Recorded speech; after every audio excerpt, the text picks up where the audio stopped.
selamat datang kepada Bapak Immanuel Ebenezer yang telah hadir tepat di tengah-tengah kita.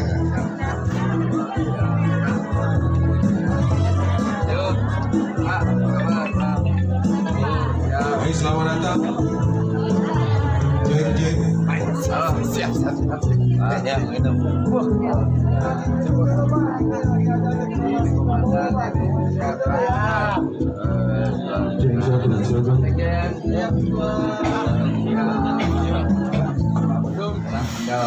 Kalau baca putranya.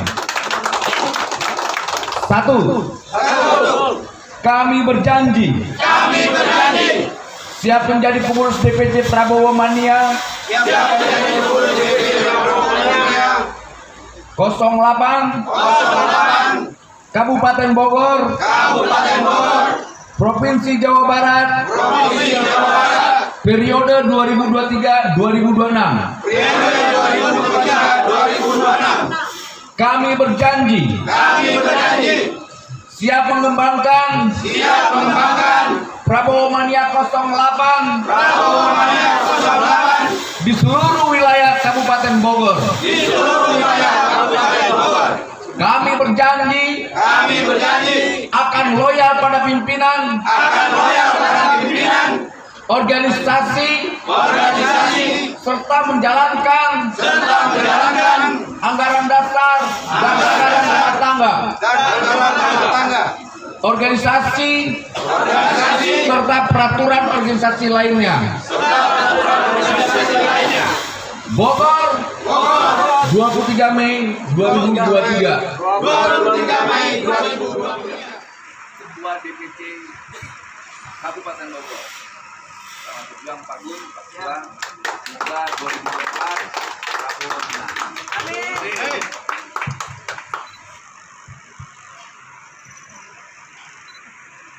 Semoga Pasaka ini menjadi simbol semangat dan spirit kawan-kawan DPC Kabupaten Bogor. Siap. Selamat berjuang.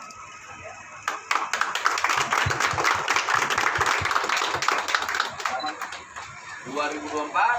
Prabowo Presiden. Satu. Kami pengurus DPC Kabupaten Bogor mendeklarasikan Prabowo Mania 08 untuk menjadi salah satu pilar dalam mensukseskan Bapak Legend TNI Purnawirawan Haji Prabowo Subianto menjadi Presiden Republik Indonesia 2024. Kami DPC Prabowo Mania 08 Kabupaten Bogor siap memenangkan Bapak Legend TNI Purnawirawan Haji Prabowo Subianto untuk menjadi Presiden Republik Indonesia pada pemilu 2024 di seluruh wilayah Kabupaten Bogor. Kami meyakini bahwa Bapak Legend TNI Purnawirawan Haji Prabowo Subianto kader terbaik bangsa untuk melanjutkan kepemimpinan Presiden Joko Widodo pada pemilu 2024.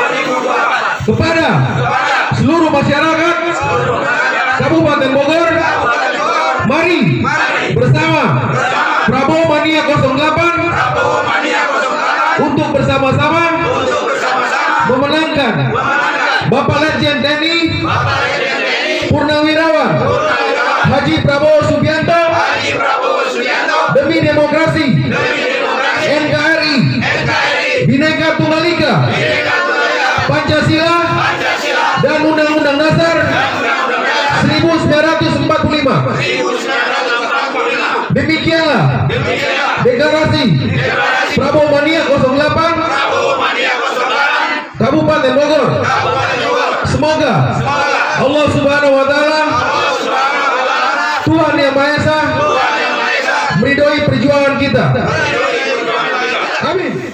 Sudah tergambarkan bahwa ketika head to head Pak Prabowo dan Mas Ganjar, siapa yang menang? Prabowo. Siapa yang menang? Prabowo. Begitu juga lembaga survei DNIJA. Itu banyak lembaga survei di Indonesia. Dia juga merilis soal 2024 siapa yang menang, tetap ketika diduetkan Pak Prabowo juga. Artinya ketika ada dua kekuatan lembaga survei yang kredibel, mereka memenangkan Pak Prabowo dalam riset mereka. Riset ini, penelitian ini memang hasil secara akademik dan dipertanggungjawabkan. Jadi hari ini tugas kita Prabowo Mania, coba di benak kepala kita 2024 yang menang adalah Pak Prabowo. Kita tularkan ke semua orang.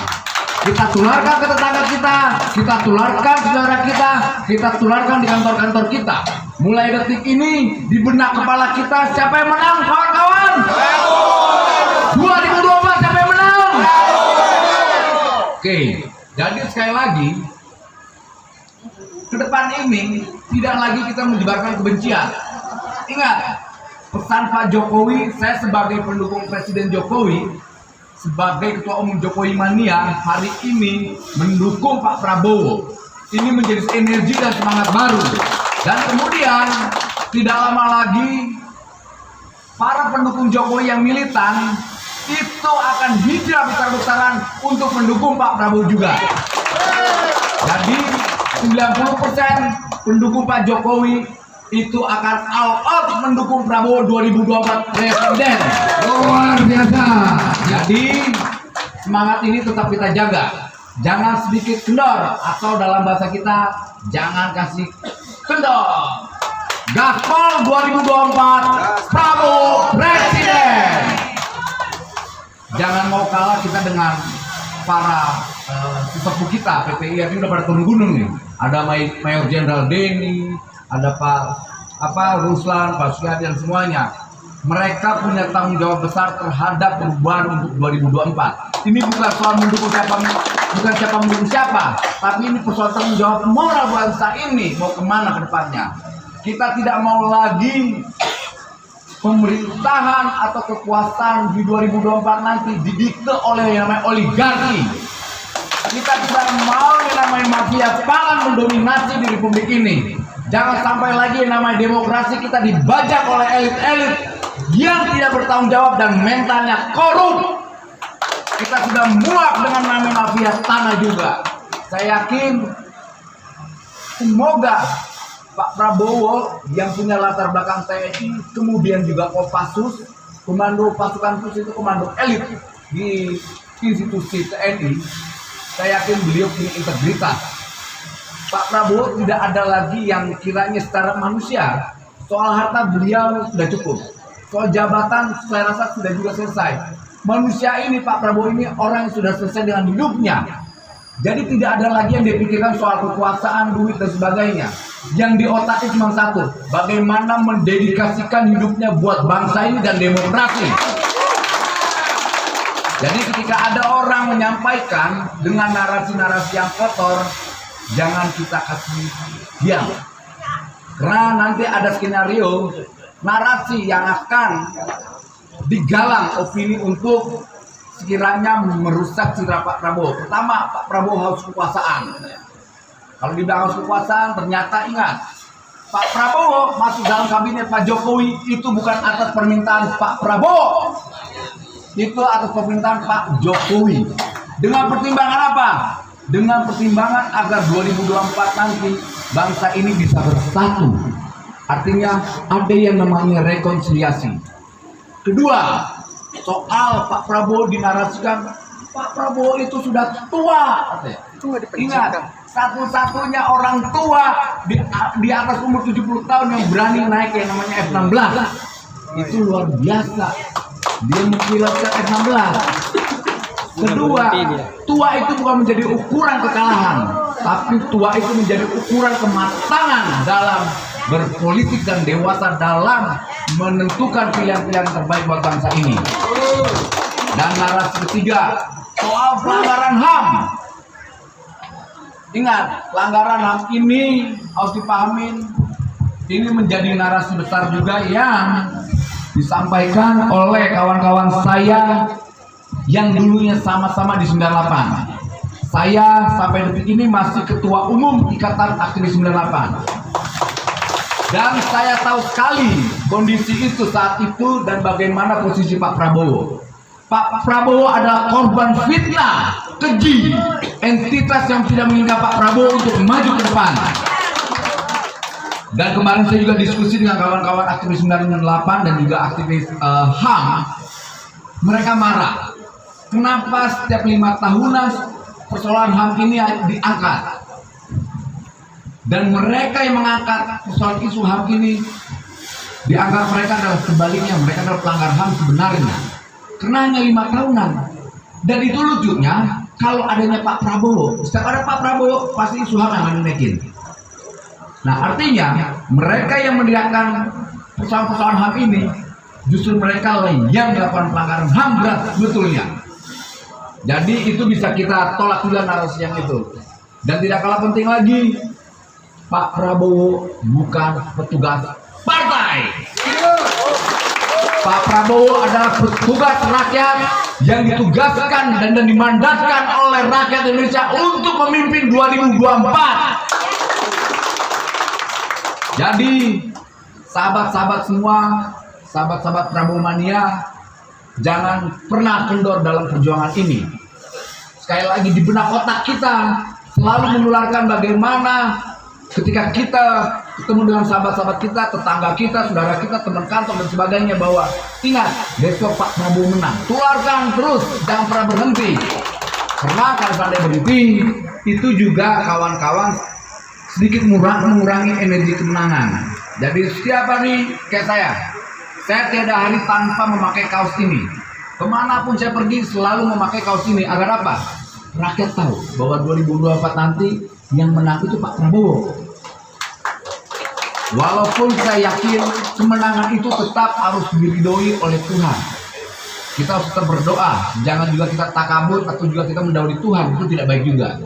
Tapi kemenangan itu bisa diukur dengan apa? Dengan kita aktif mengorganisir rakyat, dengan aktif kita mengorganisir kawan kita, dengan aktif kita mengorganisir tetangga kita, kemudian teman kantor, petani, buruh, pasar-pasar kita datang.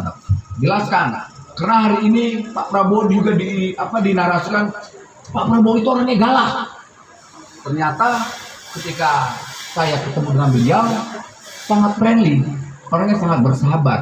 Apalagi 2019, saya ini orang yang minta Pak Prabowo ditangkap.